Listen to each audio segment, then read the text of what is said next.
Google's Android May 12 be in the process of rolling out to smartphones and tablets, but the company is already working on Android 13.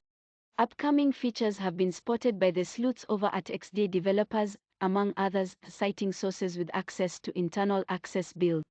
XDA has been pretty good with pre-release Android leaks, so they are fairly reliable, with some caveats well run down below. To put it simply, we can't say for sure.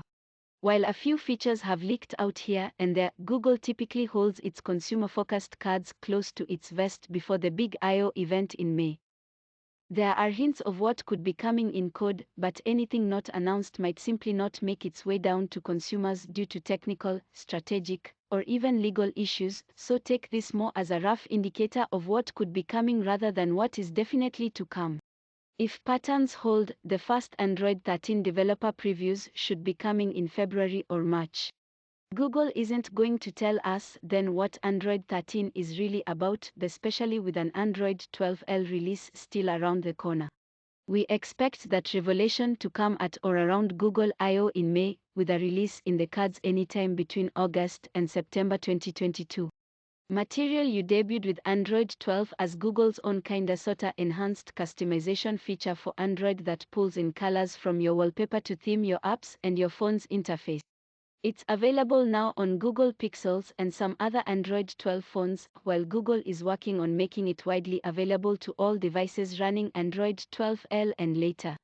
With Android 13, sources speaking to Android Police have shared that Google plans to allow users to change how those colors show up.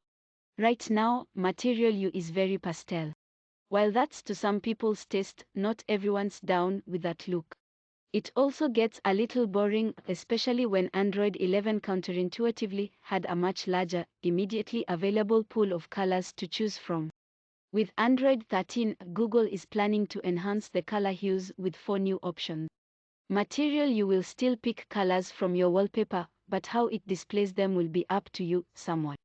The current options are tonal spot, vibrant, expressive, then spirits. As Technica points out, Google's Pixel 6 promo images show more vibrant colors than you can get on Android 12, so this might be a way for Google to fix that while putting more power in the user's hand. If Google isn't fiddling around with notifications in Android, can it really be called a major upgrade? Settings in Android 13 have been spotted indicating support for notifications permission. What this means is that Google won't let just any Android app send you notifications right from the get-go. Just like you'll see in Chrome or other modern browsers, they'll have to explicitly ask for and be granted access to send you notifications. For apps like WhatsApp and Telegram, most users would do so without hesitation, but games and shopping apps may find it a little harder to get away with the notification spam they've been inflicting for years. Between its iPhones and HomePods, Apple offers a feature known as Tap to Transfer.